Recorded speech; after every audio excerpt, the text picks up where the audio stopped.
Good morning guys! So gagawa nga tayo ngayon ng blue rose na crochet. So ito nga, sinisimulan na natin ang ating mga petals sa ating blue rose. So ito nga guys, nagagawa lang ako dito ng mga sa petals niya, ilang petals din yan. So ayan ang ating ginawa. So shortcut na nga ang ating video, hindi ko na pahahabain. I-shortcut ko na lahat. So kung nakikita nyo guys, buo ang ating petals, hindi yan hiwa-hiwalay. So ito ang ating petals sa ating. So anyway guys, naputo lang aking pagsasalita kasi akala ko may tao sa labas. So ayan, tinatapos ko nga lang itong ating blue. So blue ang ating gagawin ngayon. Anyway guys, madami tayong iba't ibang kulay ng ating rose. So hindi lang siya blue. So ito lang ang aking mapapakita ngayon na blue kasi ito ang aking ginagawa today. So ito ang ating rose. So bubuin lang natin yan guys. Yan ang sample. Wala pa siya guys sa tangkay. So ito lang siya kung mabubuo siya kung i-roll mo na siya. So ito ang kalalabasan niya guys.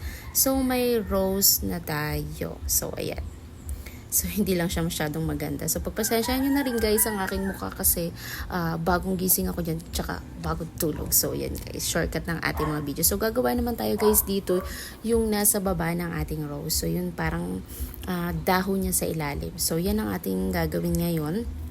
So, naghahanap nga ako ng ibang color na green kasi hindi naman dapat green na green yung ating ilalim. So, wala tayong matcha color or ayoko naman yung guys na sobrang green na green kasi hindi siya combined sa color kasi masyadong matingkad ang ating blue. So, hindi dapat dark green ang ating gagamitin. So, naghahanap lang ako guys ng mga light green. So, ito nga guys, nakagawa na ako guys nung dahon sa ilalim.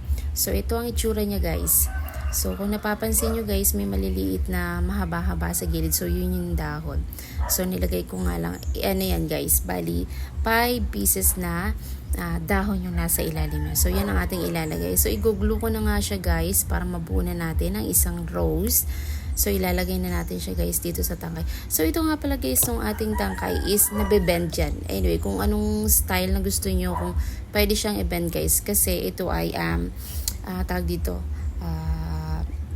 metal siya guys, kaya pwedeng i-bend nyo siya or pwedeng paliko para naman kung gusto nyo yung style na gayon o gusto nyo lang patayo. Anyways guys, kahit ilagay nyo to guys sa base nyo, maganda siya kahit wala siyang balot, kahit hindi natin siya ibugay. So, pang display na natin siya. So, ito na nga guys, nung naidikit ko na, so ganyan ang itsura niya. Lalo na sa personal guys, mas maganda siyang tignan. So, ayan, lalagyan na rin natin siya ng dahon sa ilalim. So, ano ba yan? Ang pangit ng aking boses. So, ayan guys, lalagyan na natin ng dahon sa ilalim. Mapapasayaw pala ako dyan guys kasi yung music sa kapitbahay ang lakas. So, ayan, napapahindak ka nga naman.